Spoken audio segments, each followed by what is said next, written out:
Hello friends, welcome to king news update channel. మన తెలంగాణ రాష్ట్ర వ్యాప్తంగా ఉన్నటువంటి మహిళలకు మన సీఎం రేవంత్ రెడ్డి గారు అదిరిపోయే శుభార్త అయితే తీసుకొచ్చారండి. ఇక మనం ఎక్కువగా ఇబ్బంది పడేది సామాన్యులందరూ కూడా మనకు గ్యాస్ అనమాట. ఇప్పుడు మనకు గ్యాస్ అయితే మనకు దాదాపు 1100 వరకు కూడా మనకు గ్యాస్ అయితే డబ్బులు అయితే తీసుకుంటున్నారు. ఈ నేపథ్యంలో తెలంగాణ ప్రభుత్వం అయితే మనకు ఇప్పుడు కాంగ్రెస్ పార్టీ అయితే అధికారం అయితే చేపట్టింది. ఈ భాగంలో మనకు ఈ కాంగ్రెస్ పార్టీ ఇచ్చినటువంటి మేనిఫెస్టోలో మహాలక్ష్మి స్కీమ్లోని 500కే గ్యాస్ సిలిండర్ ఇస్తామని చెప్పడం జరిగింది. ఇక రేపటి నుంచి ఈ కార్యక్రమానికి శ్రీకారం చుడుతున్నట్లు మన సీఎం రేవంత్ రెడ్డి గారు అయితే ప్రకటించారు. ఇక దీనికి సంబంధించి ఏ పత్రాలు ఇవ్వాలి, మనకు ఏముంటే మనకు ఈ గ్యాస్ అనేది ఇస్తారనే వివరాలన్నీ కూడా మనం వీడియోలోకి వెళ్ళి తెలుసుకుందాం.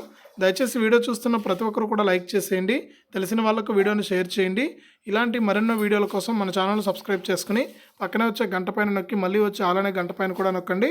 ఇక మనం వివరాలు అయితే చూసేద్దాం.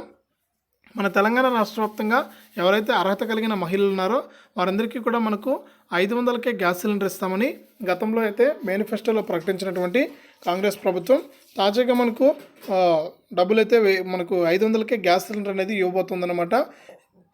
ఇక దీనికి సంబంధించి ఎవరు అర్హులు కాదు అనేది కనుక చూసినట్లయితే రాష్ట్ర వ్యాప్తంగా ఎవరైతే మనకు మహిళలు కనెక్షన్లు అయితే ఉన్నాయో, అంటే ఏ కనెక్షన్ అయినా కానీ, దీపం కనెక్షన్ కానీ మరే కనెక్షన్ అయినా కానీ మనకు ఎవరైతే మహిళలు ఉన్నారో వారందరికీ కూడా 500కే ఇస్తామని చెప్పారు. మహిళల పేరు మీద కనెక్షన్ ఉన్న వారికి మాత్రమే ఈ 500 రూపాయల సిలిండర్ ఇస్తామని చెప్పారు. దీనికి సంబంధించి మనకు టోకెన్లు అయితే జారీ చేయబోతున్నారు. ఈ టోకెన్ ఉన్న వారందరికీ కూడా మనకు కేవలం 500కే సిలిండర్ ఇస్తామని తెలంగాణ ప్రభుత్వం అయితే చెబుతుంది. ఇక మగవాళ్ళ పేరు మీద ఏదైనా మనకు గ్యాస్ కనెక్షన్ ఉంటే వారికి మాత్రానికి ఇవ్వరని కూడా తేల్చి చెబుతుంది. అలాగే ఖచ్చితంగా ఈ నెల 30 తేదీలోపు మీ దగ్గరలో ఉన్నటువంటి గ్యాస్ ఏజెన్సీకి కానీ లేకపోతే మీ సేవా కేంద్రాల ద్వారా కానీ ఈకేవైసీ పూర్తి చేసుకోవాలని కూడా తెలంగాణ ప్రభుత్వం అయితే సూచిస్తుంది.